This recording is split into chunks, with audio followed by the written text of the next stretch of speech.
एकदा जनाबाई जात्यावर दळण दळत होत्या. इतक्यात तिथे साक्षात विठोराया आले. आल्यावर ते म्हणाले, अगं जना, ऐक ना. हो, बोला ना. विठोराया म्हणाले, मला तुझ्या ओव्या खूप आवडतात. तू खूप छान गातेस. चल मला एखादी ओवी गाऊन ऐकव. मग जनाबाई ओवी गाऊ लागल्या. केर भरी चक्र पाणी पाटी. त्या इकडे जात्यावर दळत होत्या आणि गात होत्या. तिकडे विठोराया हाताची अशी टेक लावून अगदी प्रेमाने तल्लीन होऊन जनाबाईंचे गाणे ऐकत होते. मध्येच हळूच विठोराया उठले आणि म्हणाले, अगं हे दळण दळणं थांबव. या जात्याचा घो असा आवाज येतोय ना, त्यामुळे मला तुझे सूर नीट ऐकू येत नाहीयेत. हे दळू नकोस. त्यावर जनाबाई म्हणाल्या, असं काम कसं सोडून देऊ? काम तर पूर्ण करावं लागेल ना.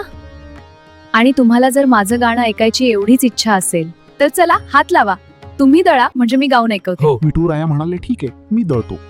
मग विठुराया दळायला बसले आणि म्हणाले, तू आता दाखव. आता विठुराया जातं ओढतायत आणि जनाबाई गातायत.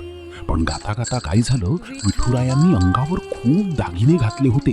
ते दागिने जात्याला धडकत होते आणि त्यातून आवाज येत होता. त्यामुळे जनाबाईंना गाता येत नव्हते. तेव्हा जनाबाई म्हणाल्या, मी जातं थांबवलं तर काय झालं? तुम्ही काय कमी गोंधळ करताय का? एवढे सारे दागिने घालून आला आहात, त्याच्यासारखा छमछम आवाज होतोय. अगं माफ कर. हे सगळे दागिने आधी उतरवून ठेवा. मग विठुरायांनी आपले सगळे दागिने उतरवले. चंद्रभागेच्या वाळवंटात पहाटेचा गारवा हळूहळू पसरत होता. पंढरपूरच्या विठ्ठल मंदिरात काकड आरतीची वेळ जवळ येत होती.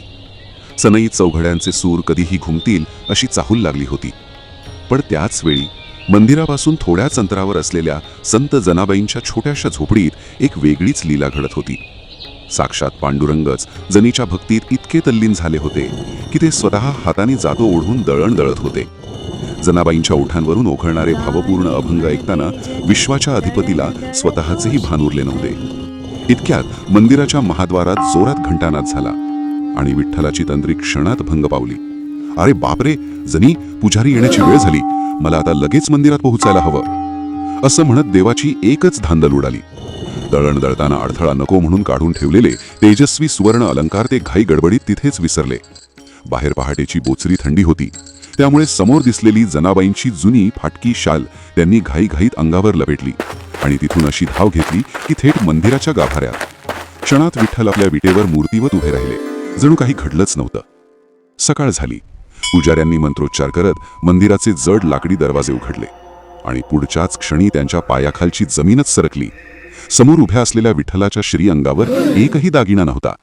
पीतांबर आणि सुवर्ण अलंकारांनी मढलेला देव आज चक्क एका फाटक्या शालीत उभा होता. मंदिरात एकच गोंधळ उडाला. अनर्थ झाला, देवाचे दागिने चोरीला गेले अशी आरोळी सर्वत्र उठली. अनर्थ झाला, देवाचे दागिने चोरीला गेले अशी घबराटीची आरोळी सर्वत्र उठली. पुजारी, सेवेकरी, भाविक सगळेच घाबरून इकडून तिकडे पळत होते. देवाच्या मूर्तीवर नजर टाकताच सगळ्यांच्या अंगावर काटा आला. विठ्ठलाच्या अंगावरचे मौल्यवान दागिने गायब होते. योगायोगाने त्याच वेळी संत नामदेव महाराज दर्शनासाठी मंदिरात आले. त्यांनी शांतपणे देवाकडे पाहिलं आणि अचानक त्यांची नजर देवाच्या खांद्यावरच्या शालीवर खिळली. नामदेव महाराज थोडेसे पुढे सरकले, शाल हातात घेतली आणि क्षणात चक्रावून गेले. ते म्हणाले, अहो, ही शाल तर आमच्या जनीची आहे. हे कापड, ही वीण मी चांगली ओळखतो. हे शब्द ऐकताच पुजाऱ्यांचा संताप उसळला. त्यांच्या मनात संशयाची ठिणगी पडली. भक्तीचं सोंग करून या जनीने सावळ्या देवाचे दागिने चोरले तर नाहीत ना? काही जण कुजबुजू लागले. काहींनी तर थेट आरोपच करायला सुरुवात केली. पण त्यावेळी जनाबाई मात्र आपल्या छोट्याशा झोपडीत शांत बसल्या होत्या. त्यांच्या डोळ्यांसमोर अजूनही रात्रीचा तो अद्भुत प्रसंग तरळत होता. काल रात्री साक्षात विठ्ठल त्यांच्या मदतीला आले होते. दळण दळताना त्यांना त्रास होऊ नये म्हणून देवाने स्वतःच आपले जड दागिने काढले आणि जात्याच्या बाजूला अलगट ठेवले. जनाबाईंना सगळं स्पष्ट आठवत होतं. देव स्वतः आले होते आणि ते दागिनेही त्यांनीच तिथे विसरले होते. पण हे कोण मांडणार होतं? इतक्यात संतप्त पुजारी धडधडत जनाबाईंच्या झोपडीपाशी पोहोचले आणि रागाने दार उघडून आत शिरले. आता पुढे काय होणार? देवभक्तीची खरी परीक्षा सुरू झाली होती. जनाबाई दचकले. तिच्या हातातलं काम थांबलं. पुजारी रागाने ओरडले, ही गोधडी कोणाची आहे? जनाबाई निरागसपणे म्हणाली, माझीच आहे. क्षणात सगळे एकमेकांकडे बघू लागले. संशयाची सावली दाटली. म्हणजे चोरी तूच केलीस? ते झोपडीभर शोध घेऊ लागले आणि अचानक जात्याजवळ चमकणारे दागिने दिसले. हेच आहेत विठ्ठलाचे दागिने. जनाबाईच्या डोळ्यात पाणी तरळलं, पण शब्द मात्र बाहेर पडले नाहीत. तिला स्वतःलाही कळत नव्हतं हे कसं घडलं. पुजाऱ्यांनी तिला पकडलं आणि गावाच्या चौकात आणलं. गावकऱ्यांचा जमाव जमला. कुजबूज सुरू झाली. चोरी केली आहे, चोरी केली आहे, शिक्षा शिक्षा झालीच झालीच पाहिजे. तेवढ्यात संत नामदेव पुढे आले. शांत पण ठाम आवाजात म्हणाले, मला वाटत नाही जनीने काही चूक केली आहे. जनी, सत्य सांग. सगळ्यांच्या नजरा तिच्याकडे वळल्या, पण जनी गप्पच राहिली. ती कशी सांगणार की स्वतः विठ्ठल तिच्या घरी आला होता, की त्यानेच दागिने ठेवले होते? कोण विश्वास ठेवणार होता तिच्यावर? तिच्या मनात विचारांचा महापूर उसळत होता. विठ्ठला, ही कसली परीक्षा आहे? तुझं नाव घेतलं तर लोक मला वेडी म्हणतील आणि गप्प राहिले तर चोर. तिच्या डोळ्यांतून अश्रू वाहत होते, पण ओठांवर एकच गोष्ट उमटली, अभंग. ती हळू आवाजात गाऊ लागली. विठ्ठलाच्या नावात स्वतःला विसरून गेली.